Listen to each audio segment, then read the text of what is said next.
About this idea of thriving in the lives that God has given us. And today we're going to look specifically at relational health. My nan used to love gardening. She loved being in the greenhouse and she loved to prick out all the little plants and watch them grow from seedlings. When she was young, she wanted to be a land girl when the war was happening, but she ended up working in a factory and she always regretted it, even to her old age. She would love to take cuttings from her favourite plants and see them grow from seedlings in her lovely greenhouse. In fact, I think the fact that she saved loads of money by propagating her own plants was also something that inspired her to grow more and more. But every summer we'd go and visit her and she would give us all trays of these plants that she'd grown, and then she would send them out with us to take them home and plant them in our own gardens. And as we'd see them come up, it was like having a little bit of her in the garden all summer. A synonym of thriving is to flourish. And the definition of flourishing is to grow or develop in a healthy or vigorous way, especially as a result of a particularly favourable environment. And that's what my nan created in her little greenhouse. For those plants, she created a favourable environment, not like those trees that we heard about last week that fell down because there was no resistance. No, she created the most perfect environment. And it enabled the plants to grow and flourish and then be passed on to others to grow and flourish. And it's a wonderful metaphor for the way in which we are meant to be in our own lives and in the relationships that we have. Last week, again, we looked at thriving against all odds. And today, as I said, we're going to look at the relationships in our lives, how to have healthy relationships. Because relationships are a vital component of us thriving in this life. We're not created to be on our own, are we? As we heard with the children this morning. In Genesis 2:18, it says, it's not good for man or woman to be alone. We're created to be in a relationship with God first and foremost and each other. Rich and I are really blessed to have a lovely group of friends that we've grown up with. And in fact, I went to school with most of them. And then we have all partnered off and got married, and our spouses have come into that friendship group. And for many years, we made a pact that every Friday after work, we'd meet in this park for a few drinks and some time together with the children. And the mums would pack the buggies up with everything that they thought the kids might need, because it was always over tea time. And we'd walk down and we'd sit there for at least a good hour before the men started to arrive one by one after they finished work. And we cultivated these really strong relationships that saw us through some of the most difficult times in our lives. And the kids have all grown up together, and now those relationships have transferred into their own friendships, and they've formed relationships for themselves. But it took intentionality. It wasn't always easy, especially as the kids grow up and have different friendship groups, or one would be playing football, the other one was at swimming, someone else was at gymnastics. There was always something going on, and it took real intentionality to create those friendships. Recently, we've been coming back to those Fridays, and we're all at a stage now where our children are grown. Some of them are going off to university. Mine have got married and are about to move out, and all those lovely things, different seasons of our lives, we're coming back and gathering again. And it's weird because even though the children are now grown up and been through the phase of not wanting to come along, suddenly they're like, oh, are you going out Friday? Can we come? And so those relationships are just as important to them as they are to us. Relationships, as I said, are a vital component of us thriving in this life. Author Donald Clifton says it like this. He says, relationships help us to define who we are and what we can be, what we can become. And most of us can trace our successes to pivotal relationships. Pastor Andy Stanley says it like this: your friends determine the direction and the quality of your life. What do you think about that one? Would you agree? Our friends have a huge impact, don't they? And the reason that I share the details of the story of our friendships is because I want you to show that it takes real intentionality, time and effort and commitment. It's not always as easy as it was as children to make friends. but they are key to us having an abundant life. John 10:10 says, "I have come so that they may have life and live life to the full and have it abundantly." So it's important that we take time to understand ourselves a little better in order that we can become really good friends to others. Because the truth of the matter is we've all got these unmet needs and emotions and things about us that we carry with us into all the relationships that we have, don't we? And the difficulty is learning within those relationships to balance not only our own unmet needs and emotions and wants, but also accepting everybody else's. And how do we handle those things? Well, and I'm sure that each one of us does it differently. And they're usually ways in which we've learned through the patterns of behaviour that we've grown up with. Sometimes these may not well be as successful as we'd hope them to be, or as healthy as they could be. But this morning we're going to explore those together. I want us to look at the way in which Jesus did it, because he handled life so much differently to any of us. But also, I want us to look at the friendships that are modelled for us by Jonathan and David. Before we do any of that, we're going to hear again the psalm that all of this is rooted in. So we're going to hear this morning a little snippet of Psalm 92, and it's going to be on the screen today.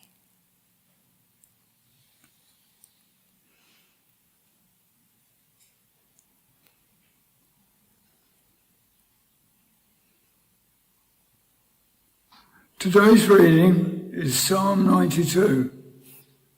The righteous will flourish like a palm tree. They will grow like a cedar of Lebanon, planted in the house of the Lord. They will flourish in the courts of our God. They will still bear fruit in old age. They will stay fresh and green, proclaiming the Lord is upright. He is my rock, and there is no wickedness in him.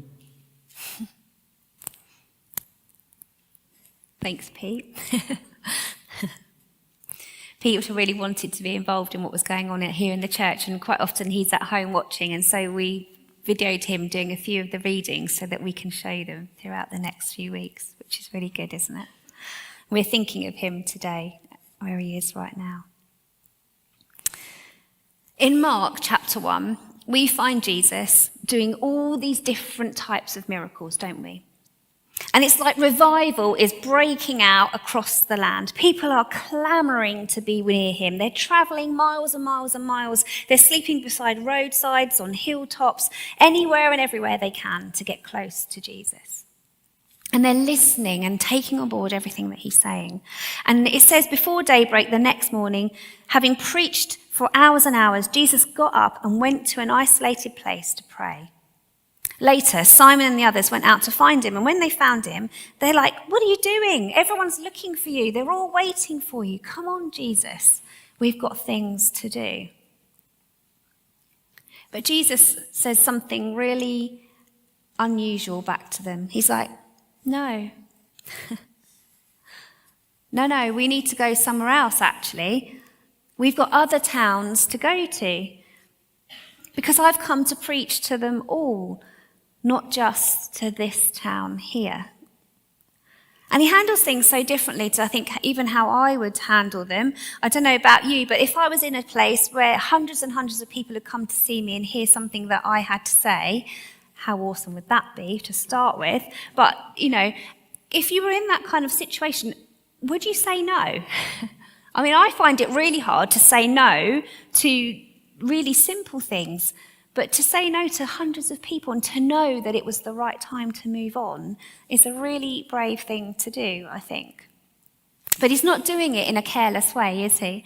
Actually, he's being really purposeful and intentional, and he's doing it in a purpose-filled way. He knows that he needs to take time out. He knows he needs to conserve his energy. He knows that he needs to spend time with his Father before he goes off and starts pouring out this ministry yet again. He gets away in the morning, and we saw last week how important those rhythms, those spiritual rhythms are in our lives. And Jesus, again, is demonstrating that to us. But we also see that Jesus gives us a perfect picture of what it means to be fully human and fully spiritual together as one. People that are fully spiritual and fully physical and bringing those realities into the center of their lives is how Jesus wanted us to live. That's how he lived. And he wasn't impacted by sin. He lived a life where he was the Imago Dei, the image of God, and he was not separated from God in the same way in which we are. He could see that image in himself, and he knew his identity. He was certain of it. He was certain of his purpose, and he knew that his life was in line with the Spirit. When we look at the life of Jesus, he had this healthy sense of self-understanding, didn't he? He knew who he was beyond all doubt. And when we fully understand who we are, it allows us to hold the feelings that we have in our life, along with the feelings and the emotions and the unmet needs of other people that we're close to, because we all have those unmet needs and those emotions. And we can do this well without losing an objective sense of purpose. What it means is that I can hold your emotions and your unmet needs alongside my own, and I still have an identity for myself. It's taken me years to figure out how to do that, mind you, and I tell you what, I still don't get it right very often. Because we've all got so much going on internally all the time, haven't we? And sometimes those unmet needs are just perceived unmet needs, but that doesn't make them any less real, because we still feel them in the same way. But we need to start to understand who we are and what our identity is. Each one of us was created in the image of God. And because of the fall, because of sin entering into our world, that understanding of who we are, of our identity, got severed from us. And so we need the Spirit of God to walk through each day with us, alongside us, helping us, because that sin now has taken root in our lives. The sentence of sin, it teaches us, is that it shattered the intended identity that we were meant to have. It's messed up our sense of who we are in Christ, and we lost our purpose along the way. But the Holy Spirit helps us re-establish that true identity when we welcome him into our lives. Have you ever seen that trick that they do? I've done it loads of times at Messy Church Time. You might have seen me do it. But when you put, the tube of mints that you can get, Mentos, have you seen those? And you get a bottle of Coke, and you take a couple of the Mentos out of the Coke, and you put it in the bottle, and then you wait a little while, and all of a sudden, the Coke explodes up out of the bottle. Have you ever seen that? I did think about doing it here, but I was like, oh. Not sure. The thing is, when my unmet needs and my unchecked emotions meet your unmet needs and your unchecked emotions, it's like putting the Mentos in the Coke. It all of a sudden it goes whoosh, like this. You get this big explosion. And for many of us, we've walked through life having these reactionary moments while still trying really hard to carry a sense of purpose and meaning in our life. But there's all this unmet stuff. And those emotions and those unmet needs demand an awful lot of our attention, don't they? They can be so consuming.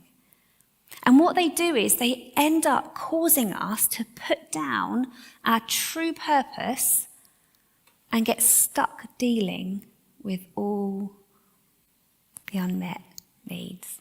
So simple, isn't it? How distracting it is. The mess then becomes the reality that we have to deal with right here and right now, and our purpose gets pushed to the side. We forget that we are meant to be this spiritual and physical being of God. Now, I'm sure, just like me, you all would love to have healthy relationships and friendships and marriages, but all too often our brokenness, if left unchecked, gets in the way. Last week, we learned how our identity needs to be in Christ before anything else in order for us to have a chance of really thriving. But it also helps us to gain a glimpse of our purpose, which is to love God and to love one another. And it's so important that we hold on to that purpose through all things in order for our relationship to thrive. Now, I don't know about you, but there's several ways in which we can respond to the unmet needs and emotions of others.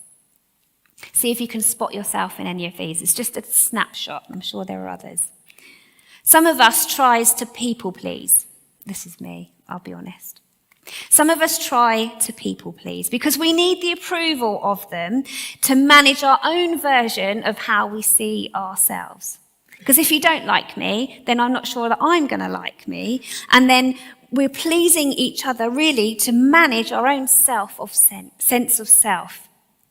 And I'm going to help you and please you in holding your mess so that you don't actually see my mess, because if you look past me, there's a whole load of mess behind me. Others of us like to be in control. Highly controlling personalities need the compliance of other people to feel complete. I need you to do things and say things in the way that I do them so that I know that I'm in control of the things that you're doing. I need to be in control of your mess and your unmet needs and your unmet emotions so that I know that I'm in control of my unmet needs and my unmet emotions. And then I know that I'm also in control of everything. And if I'm in control of everything, you're not looking at my unmet needs and my unmet emotions. And so I'm in control of what you see as well. Another way is to dismiss other people because we're the centre of our own universe. Why would we even need to worry about anybody else, let alone our own stuff? Let's just bury our heads in the sand. Let's just dismiss everything. And then we don't have to take it on board. And ultimately, again, I'm just protecting myself and keeping my mess at bay from anyone else. Lastly, there's those of us who go on the defence and on the attack. We just push everyone away, and the louder we shout, the more people retreat. And then again, we're just protecting ourselves and keeping our mess at bay and not letting anyone get close to us. And everything is always somebody else's fault. And look at the mess you've just made. I hope you're going to clear that up. But look how good I am. These are just some of the ways in which we deal with these unmet needs and unmet emotions. And we respond in these ways because of learnt patterns of behaviour, past hurts, experiences, a need to self-protect, and becoming the centre of our own universes, losing sight of our purpose. And what's interesting is that Jesus lives so significantly differently. We're often told, aren't we, if we don't put ourselves first, no one else is going to. We're just going to get walked over and taken advantage of. But that's not what Jesus shows us. He displayed a healthy ego paired with humility. Healthy ego is born out of the sense that I have a unique internal purpose because I bear the image of God. I bear the image of God, therefore I have a unique purpose that's internal. I have a personal strength, a personal purpose given to me by God to love him and to love others before myself. Humility, meaning I'm valuable, I do have purpose, I am important, but I'm not everything. It's not all about me, and I still have an awful lot to learn. These are the things that Jesus shows us through his behaviour. And he lived in a way that was so unique, and it's how that we are supposed to live. In Luke 2:52, it says, Jesus grew in wisdom and stature and in favour with God and man. How many of you this morning would love to be in favour with God and man? None of you, great. How many of you this morning would love to be in favour with God and man? I know there's only a few of us, but come on. To have these relationships that we want to start flourishing, we want to be thriving, it's really important that we learn this stuff about ourselves because it's just going to equip us to walk freely into the best relationships that we can have. What we see here is that Christ has the capacity to thrive, and so therefore we too can have that capacity. in our relationships, making God happy, as well as keeping other people close to us and increasing our human relationships. And the way to do that is to cultivate a non-defensive, mature, Christ-centered purpose that can allow us to courageously turn conflict into a life-giving encounter. That's a bit of a mouthful, isn't it? That's what God's purpose is for us. So having recognised all the icky stuff, how do we actually live it out? What do we actually do? Well, first of all, flourishing in relationships requires commitment and effort. We saw that right at the beginning with this little story that I showed you. They take work. There's no shortcut. You don't just get put on a table with another kid who loves eating crayons and then you become best friends when you're adults. No, you have to actually work hard at creating these relationships. In the Old Testament, there's a story of Jonathan and David. Jonathan was the son of King Saul, and Saul was the king of Israel. Jonathan, by rights, was his successor. But there was this young guy called David, who was a shepherd and who would be brought in to play music for the king to relax him. We saw that last week. Because the king would get all anxious and overwhelmed, and because of the weight of being a king was more than he could handle, he was soothed by David's music. And at some point, Jonathan and David became fast friends. They grew up and it became obvious that David was going to be chosen to be king. Jonathan yet still remains friends with David despite all of that, despite the fact that he's giving up his own inheritance. And even though his dad, Saul, doesn't like David and was against him from the beginning. In 1 Samuel 20:16 it says, "So Jonathan made a solemn pact with David, saying, 'May the Lord destroy all your enemies.' And Jonathan made David reaffirm his vow of friendship again. For Jonathan loved David as he loved himself." We have to make a commitment to each other. And if there was ever two people that should have been driven apart, it was Jonathan and David. Yet they remained friends because they were committed to do so. We live in a world that tells us to throw things away the moment they have a crack. And this is a different way of doing friendship. It's a way of digging in and staying close and committing to one another, even when times are difficult. Secondly, flourishing relationships also require us to be humbly honest. Now, this is a tough one because the minute someone says, "Well, I'm just being honest," it's usually an excuse for saying something really horrible. When Jonathan is presented with his father's sudden decision that David must die, while trying to be respectful to his dad, he stands up for David as best he can, defending his character and asking Saul to tell him what David has done wrong. When his genuine question is met with an angry tirade and a near miss with a javelin, Jonathan relays the information to David so he can escape. Jonathan not only was loyal to David, but also to his father, and he was brave enough to speak up and tell him when he was making a mistake. Even though he wasn't heard, he was still able to show his dad honour, respect, and grace, and retain his friendship with Jonathan. He was a man caught between two, opposing loyalties. Jonathan's integrity shines bright, and his honesty saves the day. His humble honesty is what made him a really good friend. And his focus appears to be not on the situation, but on fulfilling God's will. And whenever he spoke to David, he encouraged him about God's will for his life, despite the fact that he must have felt pretty down because of his own loss. Thirdly, flourishing relationships require a selfless commitment to peace. Bringing peace into relationships is ultimately anchored in empathy and learning to care for unmet needs. Learning to care about the unmet needs and pains of other people, because if I understand where you're coming from and what you've been through and what your struggles are, and you do that for me, then we're instantly trying to come from a place of peace, aren't we?